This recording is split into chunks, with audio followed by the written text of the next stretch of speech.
नमस्कार, आप देख रहे हैं इंडिया 360 न्यूज और मैं हूं विजय आपके साथ।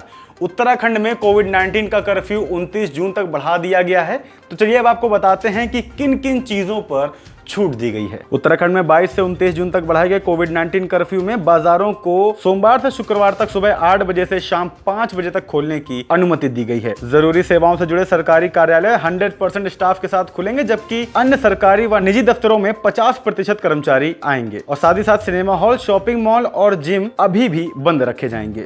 और इसी के साथ में यूपी बोर्ड ने घोषित किया है 10वीं और 12वीं कक्षा के परिणामों का आकलन का तरीका। उत्तर प्रदेश के उप मुख्यमंत्री दिनेश शर्मा ने घोषणा की है कि यूपी बोर्ड के 12वीं के परिणाम के लिए 10वीं के 50%, 11वीं की वार्षिक व अर्धवार्षिक के 40% और 12वीं के प्री बोर्ड के 10% अंकों को जोड़ा जाएगा। वहीं 10वीं के रिजल्ट के लिए 9वीं कक्षा के 50% और 10वीं के प्री बोर्ड के 50% अंकों को जोड़ा जाएगा। और इसी के साथ में देश के सभी लोगों के लिए फ्री कोविड-19 टीकाकरण की नीति आज से लागू करी गई है। तो चलिए अब आपको बताते हैं कि आखिरकार यह नीति क्या है।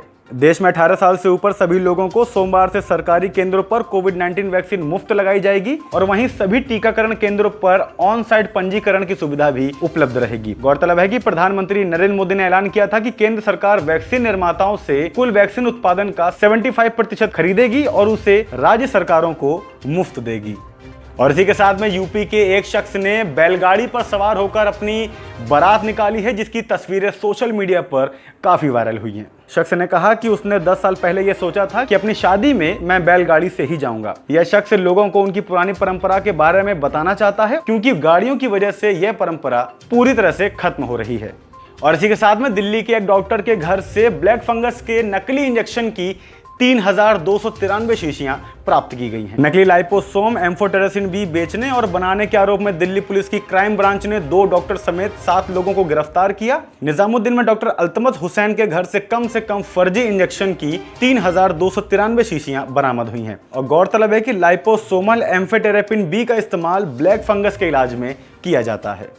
और इसी के साथ में देश में कोविड-19 के 53,256 नए मामले सामने आए, जो कि 88 दिन में सबसे कम एक दिन की बढ़ोतरी बताई गई है। केंद्रीय स्वास्थ्य मंत्रालय के आंकड़ों के अनुसार देश में पिछले 24 घंटों में कोविड-19 के 53,256 मामले दर्ज हुए, जो 88 दिन में सबसे कम एक दिन की बढ़ोतरी बताई गई है। इस दौरान 1422 लोगों की वायरस से मौत के बाद कुल मृतकों की संख्या 3,88,135 हो गई। और इसके अलावा देश में कोविड-19 के सक्रिय मामलों की संख्या 7,02,887 रह गई है। और इसी के साथ में पिछले 24 घंटों में दिल्ली में कोविड-19 के 124 मामले सामने आए और करीब 7 लोगों की मौत हुई है। और साथ ही साथ हरियाणा में 28 जून तक कोविड-19 का प्रतिबंध बढ़ा दिया गया है और पूरी क्षमता के साथ कॉर्पोरेट ऑफिस भी खोले जाएंगे। और इसी के साथ में आज अंतर्राष्ट्रीय योग दिवस पर 3000 लोगों ने टाइम्स स्क्वायर बिल्डिंग के सामने किया है योगा, जिसकी तस्वीरें भी सोशल मीडिया पर काफी ज्यादा वायरल हो रही है। और अमेरिका के न्यूयॉर्क में फेमस टाइम्स स्क्वायर बिल्डिंग में रविवार को 7वां अंतर्राष्ट्रीय योग दिवस मनाया गया और न्यूयॉर्क स्थित भारतीय काउंसलेट जनरल ने टाइम्स स्क्वायर में अंतर्राष्ट्रीय योग समारोह की मेजबानी करने के लिए टाइम्स स्क्वायर अलायंस के साथ भागीदारी करी। दिन भर चले इस कार्यक्रम में 3000 से ज्यादा लोगों ने भाग लिया, जिसकी theme solstice in time square रखी गई है। और इसी के साथ में लद्दाख में 18,000 फीट की ऊंचाई पर ITBP के जवानों ने भी योग किया है। और इसी के साथ में बॉलीवुड के अभिनेता अमिताभ बच्चन ने दिवंगत मिल्खा सिंह की आत्मकथा का एक पेज शेयर किया है। एक्टर अमिताभ बच्चन ने दिवंगत मिल्खा सिंह को याद करते हुए दिग्गज एथलीट की आत्मकथा the race of my life का आखिरी पन्ना शेयर किया है और इसे सभी के लिए एक इंस्पिरेशन बताया। पन्नों में लिखा है कि मेरे आखिरी शब्द होंगे, एक स्पोर्ट्समैन के तौर पर जीवन कठिन है, लेकिन याद रखिए कि सफलता के लिए कोई शॉर्टकट नहीं है।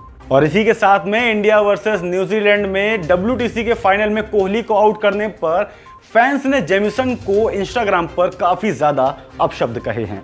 WTC फाइनल की पहली पारी में रविवार को भारतीय कप्तान विराट कोहली को 44 गेंदों में 132 रन पर आउट करने पर भारतीय फैंस ने न्यूजीलैंड के पेसर काइल जेमिसन को उनके इंस्टाग्राम पर काफी अपशब्द कहे। कई फैंस ने RCB से उनका कॉन्ट्रैक्ट रद्द करने को कहा और साथ ही साथ एक फैन ने यह भी कहा कि लंच से पहले आपको अपने कमेंट डिलीट कर देने चाहिए। विराट कोहली ने WTC फाइनल में फील्डिंग के दौरान किया है भांगड़ा, जिसका वीडियो काफी ज्यादा वायरल हुआ है।